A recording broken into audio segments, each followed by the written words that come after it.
Mesdames et messieurs, bonsoir et bienvenue dans cette nouvelle édition de votre journal de 22 heures au sommaire de l'actualité. Le chef de l'État Ismaël Omar Guelleh s'est entretenu aujourd'hui en fin de matinée avec le gardien de deux lieux saints et roi du royaume d'Arabie Saoudite, Sa Majesté Salman Ben Abdelaziz. Cet atelier sur le nouveau cadre du partenariat public-privé organisé par le ministère de l'économie et des finances en collaboration avec l'agence française de développement. C'était les titres. Bienvenue sur Télé Djibouti. Le président de la République Ismaël Omar Guelleh est arrivé aujourd'hui à la ville de Jeddah pour une visite de travail de 24 heures du serviteur de deux lieux saints, le roi Salman Ben Abdelaziz Al Saoud. À son arrivée à l'aéroport international de Jeddah, le chef de l'État a été accueilli par le prince Khalid Al Faisal, émir de la région de la Mecque, et de l'ambassadeur de Djibouti à Riyad, Diadine Saïd Bamakrama. Le cortège présidentiel s'est ensuite rendu directement vers l'hôtel, lieu de résidence du président de la République, Ismaël Omar Guelleh. Le chef de l'État a rencontré donc le serviteur de deux lieux saints, le roi Salman Ben Abdelaziz Al Saoud.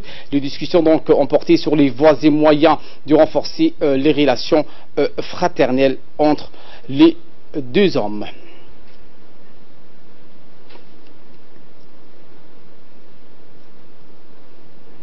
Plusieurs sujets d'intérêt commun dans l'intégration économique. Le prince héritier Mohammed bin Salman et les membres de la délégation djiboutienne, notamment le ministre des Affaires étrangères, de la coopération internationale, ainsi que le conseiller du président de la République et les chargés d'affaires du monde arabe, Mustafa Dalal, ont participé donc à la venue du chef de l'État à l'aéroport international de Jeddah. Le roi Salman donc a organisé un déjeuner en l'honneur du chef de l'État juste après son arrivée.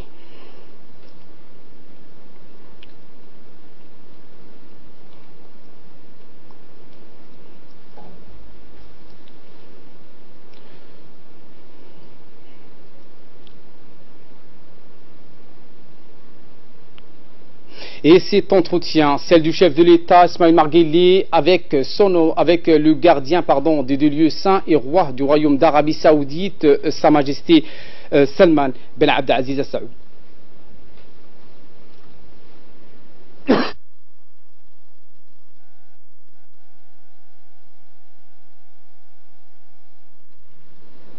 Les relations d'amitié et de coopération entre les deux pays et les deux peuples, ainsi que les voies et moyens de les promouvoir et les développer davantage, ont été au cœur des discussions entre le président Guelleh et le roi du royaume d'Arabie Saoudite.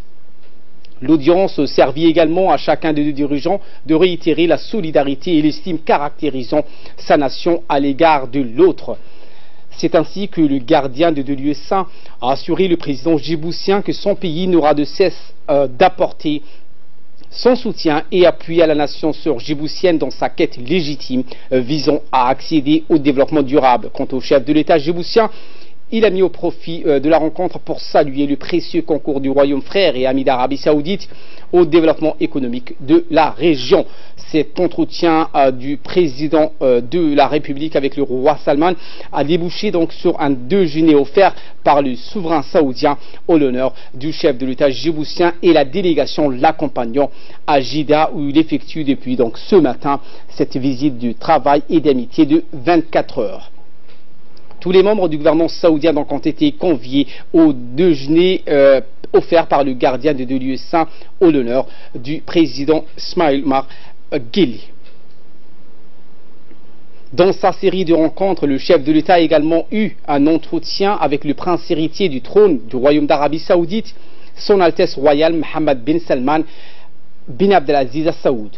Eh bien, cette rencontre a porté sur les relations bilatérales, mais aussi pour donc approfondir, pour parler des différends qui opposent Djibouti à l'Érythrée, et ce sous l'égide du royaume d'Arabie Saoudite.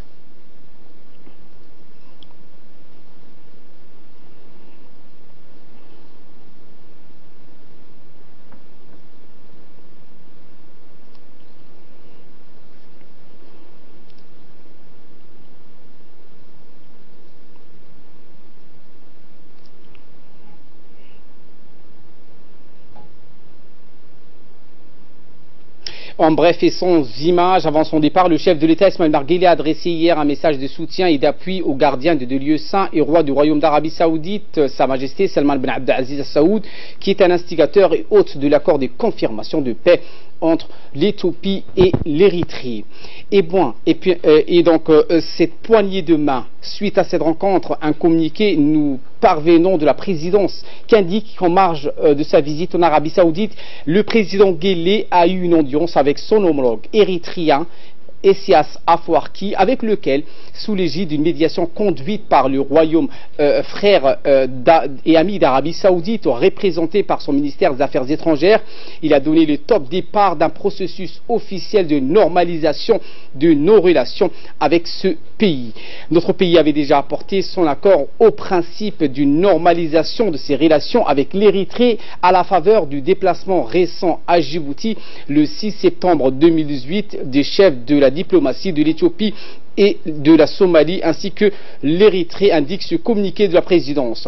La disponibilité d'en fait montrer aujourd'hui la République de Djibouti au sujet de la normalisation de ses relations avec l'Érythrée est loin d'être une nouvelle. Elle succède à nombre de démarches qu'elle avait précédemment déjà entreprises, aussi bien auprès d'instances régionales, continentales qu'internationales, où sans discontinuité, elle n'avait eu de cesse de réclamer le règlement de différends nous opposant à l'Érythrée par la voie du dialogue, indique ce communiqué. De façon plus générale, l'attachement de la République de Djibouti à la paix s'inscrit dans le droit fil de sa conviction profonde selon laquelle notre région ne peut légitimement prétendre à un développement durable et à une véritable intégration économique sans la réalisation préalable d'une stabilité pérenne, précise ce communiqué de la présidence. Il a toutefois lieu de rappeler que la République de Djibouti avait toujours indexé le principe de normalisation de ses relations avec l'Érythrée à la condition préalable que ce pays lui restitue les portions du territoire djiboutien qu'il occupe et qu'il libère nos soldats tombés entre ses mains dans le cadre de l'éphémère affrontement militaire opposant Djibouti à l'Érythrée en juin 2008. A noter qu'au cours de sa rencontre avec le président djiboutien, le président érythréen a été accompagné par son ministre des Affaires étrangères Ousmane Salah et son conseiller spécial Yeman Gebriab. Côté djiboutien, le ministre des Affaires étrangères de la coopération internationale Mahmoud Ali Youssouf et l'ambassadeur de notre pays auprès du Royaume d'Arabie Saoudite Ziadine Bamakrama ont pris part à la rencontre. Eh bien, justement, pour avoir des plus amples explications, nous avons en ligne le ministre des Affaires étrangères et de la coopération internationale, également porte-parole du gouvernement, Mahmoud Ali Youssouf, depuis Jeddah. Bonsoir, monsieur. Bonsoir. Et merci donc de bien vouloir répondre à nos questions. Monsieur le ministre, une première rencontre a eu lieu à Jeddah entre les deux présidents, monsieur Ismaël Marguerite et Essias Afwerki d'Érythrée. C'est la première rencontre entre les deux hommes depuis le conflit de juin 2008. Selon les premières informations que nous avons, cette rencontre est le prélude des solutions pour les différents frontaliers entre les deux pays. Confirmez-vous? Oui, l'on doit d'abord rappeler à nos téléspectateurs qu'il s'agit d'un premier pas vers la normalisation des relations entre notre pays et l'Érythrée. Quand on parle de normalisation, comme vous le savez, depuis 10 ans, il y avait cette rupture due au fait qu'il y a eu un conflit entre les deux pays pour des questions frontalières et depuis lors, le dialogue était rompu. Je crois que beaucoup de pays ont participé à la préparation du terrain de cette rencontre. Il ne faut pas négliger le rôle qui a été joué par le Premier ministre de l'Éthiopie, son Excellence M. Abiy Ahmed. Il faut également mentionner clairement les bons offices qui ont été déployés par le président Mohamed Abdullahi Farmajo. Et aujourd'hui, c'est le couronnement de tous ces processus qui a commencé déjà depuis quelque temps, où l'Arabie Saoudite, compte tenu de son rôle central dans la région, l'Arabie Saoudite, sous la conduite du gardien des deux lieux saints, le roi Salman, a pu donc réaliser, grâce donc à ses bons offices, cette rencontre qui a eu lieu ce soir à Jeddah entre le président Guelleh et le président Afwerki. Ce processus va se poursuivre. Il y a un certain nombre de questions qui restent pendantes celle de la démarcation de la frontière, celle de retour de nos prisonniers. Toutes ces questions vont faire l'objet de rencontres répétées maintenant que l'environnement ou l'atmosphère a été plus ou moins assainie. Il sera plus facile pour les hauts responsables des deux pays de pouvoir engager un dialogue afin de parvenir à des solutions acceptables sur ces deux questions, avec à l'esprit, toujours en gardant à l'esprit que les relations bilatérales entre les deux pays doivent revenir vers leur cours normal et surtout faire en sorte que ce retour à la normalisation puisse porter des ambitions beaucoup plus grandes d'intégration économique, de coopération accrue, ainsi que de relations et d'interactions entre les deux peuples, réouverture des frontières. Il y a tellement de choses qui sont en perspective aujourd'hui que l'on peut parler avec beaucoup d'optimisme que ces relations seront certainement, ces relations rétablies et normalisées seront certainement bénéfiques pour nos deux peuples. Monsieur le ministre, mis à part donc la normalisation des relations entre les deux pays, est-ce que les deux chefs d'État ont donc abordé la question de la crise qui oppose entre les deux pays, en l'occurrence la crise donc transfrontalière qui existe entre l'Érythrée et donc Djibouti. Par exemple, est-ce qu'ils ont donc mis en place un calendrier pour une prochaine rencontre? Non, je vous l'ai dit, c'est les débuts. Je crois que c'est une rencontre qui permettait d'abord de créer une atmosphère et un environnement positif, empreint d'abord de compréhension sur les voies et moyens pour pouvoir aller vers la résolution de ces questions que vous venez d'évoquer. Et ce sont des questions techniques, surtout celles de la frontière, qui nécessitera que des experts puissent se réunir et si nécessaire aller vers un arbitrage et s'appuyer sur des expertises internationales connues et reconnues.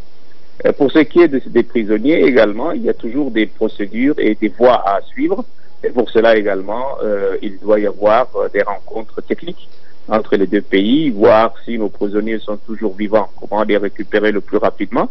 S'ils ne le sont pas, comment récupérer les corps de ces prisonniers pour que leurs familles puissent faire leur deuil. Je crois que toutes ces questions sont techniques. Elles ont besoin de mise en place non seulement de commissions et ensuite d'un calendrier pour travailler dessus. Sinon, je crois que cette rencontre est, et je le répète, est un premier pas dans le bon sens, dans le sens de la normalisation des relations entre les deux pays. Dernière question rapidement, Monsieur le Ministre, ces arbitrages donc seront sous l'égide de quel pays? Nous allons commencer à discuter de cela lorsque nous aurons nos rencontres bilatérales. Et à partir de là, les choses seront plus claires. Et la République de Djibouti opte pour quel pays pour ces pour que ces discussions seront menées? Je crois qu'on va commencer, comme je vous l'ai dit, ces discussions au niveau bilatéral. Vous savez que le ministre des Affaires étrangères érythréen avait visité Djibouti le 6 septembre. Il est important pour que moi-même je puisse rendre la politesse et me rendre sur place, n'est-ce pas, à Asmara. Et on va entamer à partir de là ces discussions et ces points que vous venez d'évoquer. Merci, Monsieur le ministre, d'avoir donc répondu à nos questions. C'était le ministre des Affaires étrangères, de la coopération internationale, également porte-parole du gouvernement, Mahmoud Youssouf, depuis Jeddah. Voilà pour ce chapitre politique. Économie à présent, avec le partenariat public-privé, un atelier de 2 jours portant sur la vulgarisation du nouveau cadre légal fixant les règles d'un partenariat entre les deux secteurs, en l'occurrence le public et le privé, s'est ouvert ce matin au Palais du Peuple. Ce partenariat est plus connu sous l'acronyme PPP pour partenariat public-privé. L'atelier a été ouvert par le ministre de l'économie et des finances chargé de l'industrie, M. Elias Moussa Daoualé. Il a pour principal objectif d'exposer les connaissances de base, de renforcer les compétences des partenaires en matière d'identification des projets pour leur mise en œuvre et leur suivi. Les participants ont débattu des questions techniques relatives à l'étude de faisabilité des projets avant l'estimation de leurs coûts et de leur financement entre partenaires. L'atelier s'intègre parfaitement dans la volonté du gouvernement à impulser une nouvelle dynamique offrant au secteur privé l'opportunité de s'impliquer largement dans les grands projets de développement dans tous les secteurs afin de booster l'économie nationale. Les projets jugés prioritaires devront vite bénéficier d'importants financements. Outre le ministre de l'économie et des finances, Ilyas Moussa Dawalé, l'atelier a vu la participation de l'ambassadeur de la France, M. Christophe Guilloux, que je vous propose de le suivre. Ce cadre devrait apporter une sécurité pour les investisseurs et devrait encourager les multinationales et les grands groupes internationaux à investir dans le pays. Il est en effet généralement admis que la qualité d'un environnement réglementaire et juridique d'un pays influence positivement et significativement les décisions d'investissement des entreprises étrangères. Et de son côté, le secrétaire général en charge des investissements à la présidence, Abdi El Miachkir, a souligné lors de son intervention que le partenariat public-privé n'est pas une idée nouvelle, mais qu'elle bénéficie désormais d'une intention toute particulière vu les enjeux de la globalisation et de la mobilité du capital et des fonds financiers. Selon lui, le gouvernement s'est attaché à améliorer le climat des affaires pour concrétiser la vision Djibouti 2035. Pour plus de précisions, écoutons-le. Le partenariat public-privé n'est pas vraiment une nouveauté en République de Djibouti. Des projets ayant les caractéristiques d'un PPP ont vu le jour dès les années 2000, principalement dans le secteur portuaire. C'est également une pratique relativement ancienne en Afrique. Pour le gouvernement djiboutien, l'adoption d'une politique et d'un cadre juridique complet en matière de PPP a toujours été un objectif prioritaire. C'est pourquoi le ministère, auprès de la présidence chargée des investissements, poursuivra son engagement total pour que le partenariat public-privé joue son rôle et participe avec efficacité, avec une véritable émergence de notre pays. Car l'adoption d'un cadre juridique et institutionnel permet de créer un environnement sain, prévisible et serein. L'ensemble de ces dispositifs est de nature à rendre notre pays plus attractif pour les investisseurs qui s'intéressent à notre pays. Il contribuera efficacement à la mise en œuvre de la vision 2035 initiée par le président de la République et son corollaire, la SCAP, la stratégie de croissance accélérée pour l'emploi. Dernier, le ministre de l'économie et des finances chargé de l'industrie, M. Ilyas Moussa Dawalé, a souligné que la mise en place d'un cadre légal fixant les règles d'un partenariat efficient entre secteur public et secteur privé est un atout et un instrument nécessaire pour améliorer les rapports et les engagements. Selon lui, l'État ne peut être le seul promoteur des grands projets de développement qui nécessitent d'importants fonds financiers. C'est pourquoi le secteur privé est appelé à jouer un rôle majeur. Pour plus de précisions, écoutons. Le cadre qui va vous être présenté aujourd'hui et qui a été adopté par le gouvernement est le résultat d'un certain nombre de choix stratégiques opérés avec pour objectif la durabilité, la responsabilité des acteurs, la transparence et la bonne gouvernance. Le contrat des PPP engage l'État pour de longues périodes. Il est nécessaire pour qu'il soit profitable pour la population et que ces contrats soient bien évalués, équilibrés et bien négociés. Ma conviction est que le cadre juridique adopté qui va vous être présenté aujourd'hui va nous permettre d'atteindre ces résultats. Il m'est revenu d'ailleurs qu'il s'est dit dans les ateliers de discussion spécialisés à l'étranger que notre cadre est un des mieux réalisés sur le continent. Seule la mise en application rigoureuse de notre cadre juridique lui permettra d'être à la hauteur de ces enjeux. C'est justement l'objectif de ces 2 journées d'atelier que nous avons organisées. Aujourd'hui, je suis heureux de voir un des projets prioritaires du gouvernement se concrétiser et je vous invite, vous tous qui êtes présents, à vous approprier ces cadres juridiques pour qu'ils puissent profiter au plus grand nombre. Je suis impatient de voir ces cadres juridiques être opérationnalisés et que soient mises sur la table du gouvernement les premières demandes de développement de projets sous la forme de PPP. Mais avant de finir, je souhaitais également présenter tous nos remerciements et notre reconnaissance à tous les partenaires et en particulier de l'AFD, du Trésor de France, mais également de la Banque mondiale qui ont bien voulu nous accompagner dans ce projet. Dans le cadre du projet des jeunes entrepreneurs, le ministre des Finances, Ilyas Moussa Daoualé, et le président de l'Assemblée nationale, Mohamed Ali Hamad, ont inauguré un restaurant ouvert par la première jeune fille entrepreneur dans le domaine de la restauration. L'événement a rassemblé plusieurs membres du gouvernement et des parlementaires, dont la ministre de la Femme et de la Famille, Moumina Hamad, le ministre du Budget, Bodi Ahmed Roblé, et le ministre du Commerce, Hassan Hamad. Un investissement de près de 10 millions de nos francs qui a déjà créé une quinzaine d'emplois pour les jeunes spécialisés dans la restauration. Ce projet intègre la politique qui est de promouvoir l'entrepreneuriat et l'autonomisation des femmes.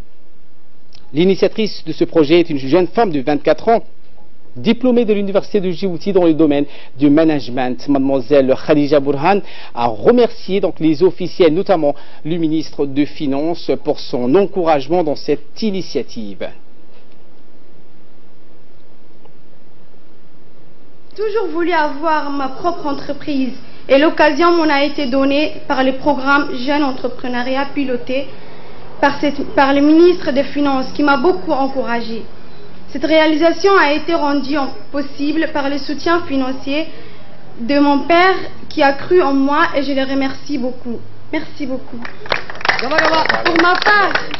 ma part, j'ai relevé ces défis de mener à terme ces projets avec une équipe de jeunes qui m'ont beaucoup aidé.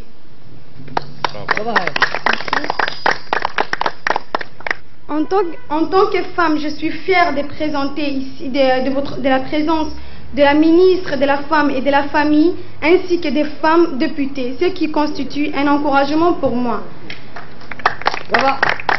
Et pour cela, je félicite la Première Dame et le Président de la République pour tous leurs efforts en faveur de la condition de la femme.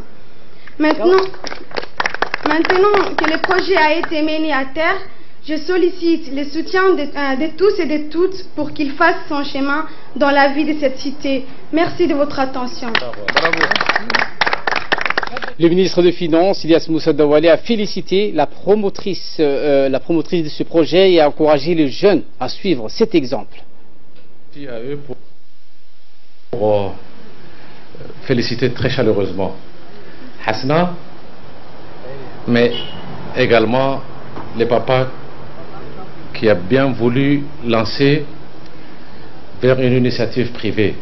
Au lieu de venir taper à la porte pour un salaire d'employé à l'administration ou fonctionnaire, vous avez préféré la lancer dans le secteur privé et je suis sûr que vous avez fait le meilleur investissement, en plus de l'investissement que vous avez fait de cette belle femme dans son éducation, dans son également accompagnement depuis sa naissance, certainement.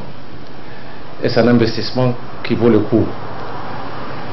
Au-delà de ces messages qui nous touchent, je voulais vraiment ici féliciter cette jeune femme djiboutienne qui s'est lancée dans le commerce, et pas n'importe quel commerce.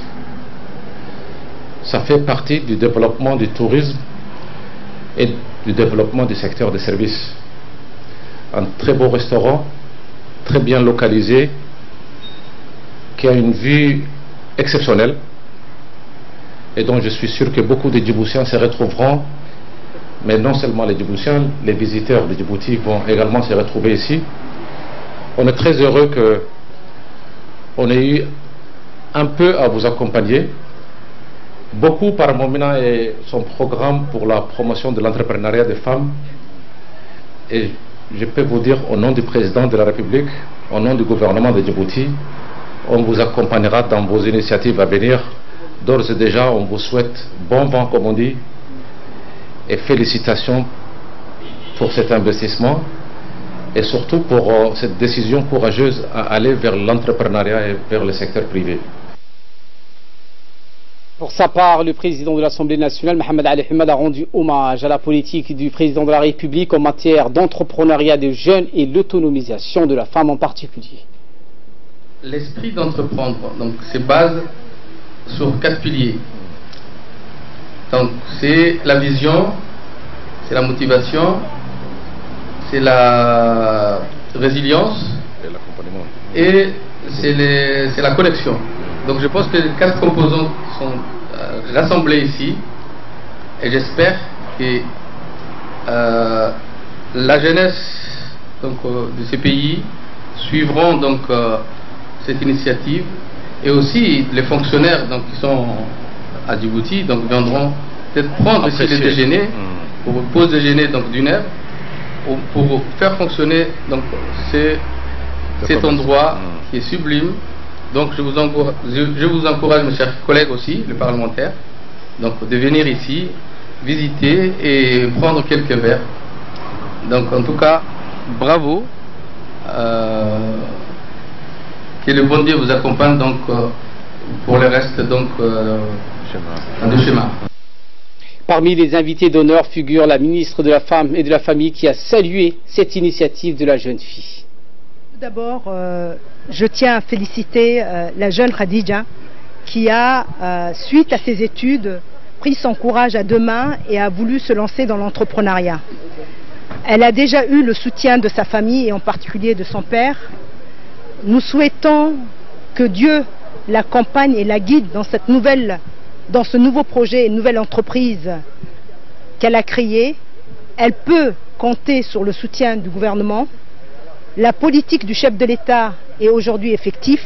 La volonté de la première dame de voir les jeunes filles djiboutiennes se prendre en charge et oser se lancer dans de métiers qui, jadis, étaient réservés que pour les hommes, elle ne pourrait que être fière de voir aujourd'hui les Djiboutiennes ne craignent plus et osent se lancer dans des domaines qui jadis étaient inaccessibles pour eux.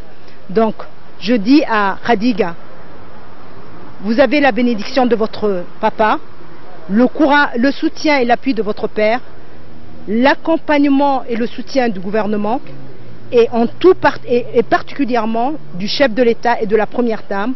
En voyant ces images, ils pourront être fiers de voir que la vision, la volonté qui a toujours été le leur de voir des jeunes aujourd'hui s'investir dans le développement de leur pays est effectif et n'est pas utopique ni rêve. Bravo Khadija, bon courage et je vous assure que vous pouvez compter sur les hauts responsables de ce pays.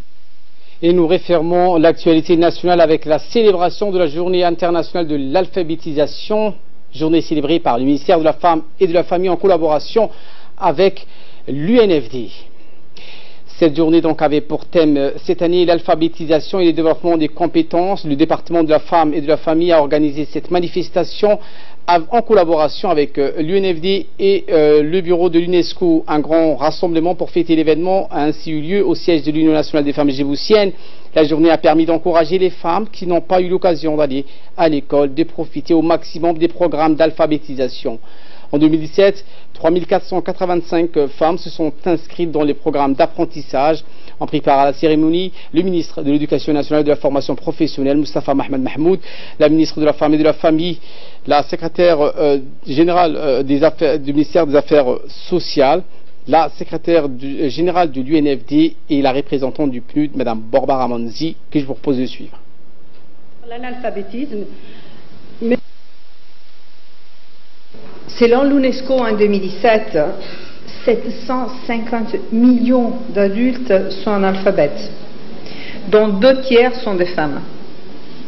Leur alphabétisation aurait de nombreuses conséquences positives sur le taux de pauvreté, la santé, la mortalité infantile ou encore le nombre de mariages précoces. En effet, l'alphabétisation s'inscrit en bonne place dans l'agenda 2030, quelque chose que Djibouti a signé à travers son Excellence le Président de la République, et plus précisément dans l'objectif 4, à savoir assurer l'accès de tous et toutes à une éducation de qualité sur un pied d'égalité et promouvoir les possibilités d'apprentissage tout au long de la vie. La lutte contre l'analphabétisme menée par notre organisation ne date pas d'hier, comme vous l'avez bien vu dans le reportage. Depuis sa création, le 30 avril 1977, l'Union nationale des femmes djiboutiennes avait inscrit parmi ses priorités les plus urgentes ce combat face à ce qu'on pouvait qualifier d'handicap majeur à l'intégration des femmes au développement socio-économique et politique du pays. C'est dans ce sens que, malgré un contexte difficile et des ressources limitées, que l'UNFD mena au fil des années des campagnes d'alphabétisation classiques ou traditionnelles de masse sur l'étendue du territoire national. À partir de 1999, et avec l'arrivée de la première dame, son Excellence Mme Khadra Mohamed Haït, à la tête de l'UNFD, que la lutte contre l'analphabétisme a pris un tournant décisif. Grâce à sa vision clairvoyante, en totale adéquation avec les défis et les opportunités du monde moderne, l'UNFD a pu adapter un nouveau concept dans la manière d'alphabétiser. Le ministre de l'Éducation nationale et de la formation professionnelle qui est intervenu dans cette journée a indiqué: la journée vise donc à souligner l'importance de l'alphabétisation auprès des citoyennes, des collectivités et des associations. Il les a toutes saluées, les efforts colossaux consentis par l'UNFD et ses partenaires. Cette année, sous le thème de l'alphabétisation et développement des compétences, l'objectif de cette journée est de souligner l'importance de l'alphabétisation auprès des citoyennes et des citoyens, des collectivités et des associations. Cette journée représente également pour nos gouvernants un moment de conscientisation et de sensibilisation des populations concernées sur, bien sûr, la nécessité et l'intérêt de l'alphabétisation. À Djibouti, et comme partout dans le monde, des problèmes d'alphabétisation persistent malgré les progrès réalisés et les exigences en termes des compétences requises pour le travail. Double obligation pour nous d'apporter les connaissances et les compétences nécessaires et élémentaires à l'emploi, aux carrières et aux moyens d'existence même, car de nos jours, il est difficile même de vivre pleinement au quotidien pour les personnes illettrées. Les programmes nationaux actuels de l'alphabétisation, qui visent essentiellement les femmes, résultent du projet de société soumis au peuple par le président de la République, son Excellence M. Ismaïl Omar Guelleh, lors de la campagne électorale de la présidentielle, et fait partie intégrante des 5 piliers de la vision Djibouti 2035, visant bien sûr à contribuer au développement économique de notre pays.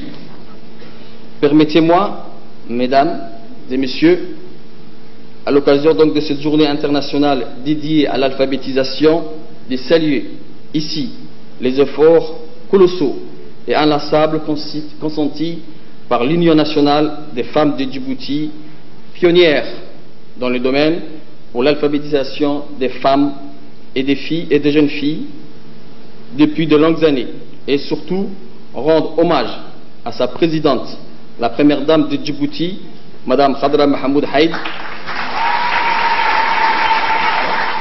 Donc de rendre hommage à la présidente, la première dame de Djibouti, Mme Khadra Mohamed Haït, en qui je salue une femme, une intellectuelle, une femme engagée de première heure. De la femme et de la famille, Moumina Hummad a clos ces séries d'interventions. Elle a indiqué que l'objectif principal de cette initiative est de promouvoir et préserver les langues locales et ainsi de contribuer à l'autonomisation économique de la femme. L'alphabétisation est un droit. Elle est le fondement de l'apprentissage tout au long de la vie. Elle permet d'accéder aux connaissances et d'acquérir une autonomie à tout individu. L'alphabétisation contribue à éliminer la pauvreté, à infléchir la croissance démographique et à assurer le développement durable. L'alphabétisation est synonyme de développement des ressources humaines. Quand une personne est instruite, c'est la pauvreté qui est vaincue. Lire et écrire, c'est chaque jour s'accomplir. saluons le travail des enseignants qui s'investissent pleinement à transmettre l'envie d'apprendre et à favoriser des connaissances. Honorables invités, chères sœurs, depuis notre indépendance, notre pays, et tout particulièrement nos deux présidents de la République, ont inscrit le programme d'alphabétisation des citoyens comme une priorité dans l'agenda politique du gouvernement. En 2016, les directives du chef de l'État est d'alphabétiser 36 000 femmes à l'horizon d'ici 2020,